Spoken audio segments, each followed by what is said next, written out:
Inovasi Udajang ini dibuat oleh Dinas Kominfo itu sejak Maret 2020. Itu dilatar belakangi karena Dinas Kominfo telah membuat beberapa aplikasi seperti antara lain absensi, e-office, TPP, Simbangda, Simak, Sipenari, statistik.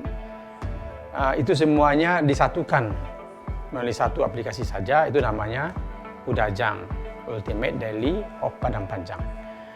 Jadi di Udajang ini tidak hanya aplikasi pemerintah saja yang ada, tapi juga informasi. Informasi apa saja yang dibutuhkan oleh masyarakat ada di Udajang. Jadi masyarakat tinggal mengklik saja aplikasi Udajang, semuanya ada di sini. Berapa harga bahan pokok, bagaimana informasi cuaca, dan juga bagi PNS atau ASN yang mengambil absensi juga melalui Udajang. Absensi di kantornya sendiri ataupun di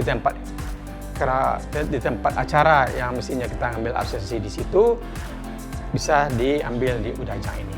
Biasanya kalau hari Jumat, minggu pertama dan minggu ketiga, seluruh ASN Kota Padang Panjang itu ikut Wirid Korpri namanya di Masjid Islamic Center yang ada di Kelurahan Kotokati di pinggir kota. Dari situ seluruh ASN bisa mengambil absensi melalui aplikasi absensinya yang bisa diklik di Udajang. Jadi itulah kemudahan-kemudahan yang telah didapatkan melalui aplikasi Udajang ini.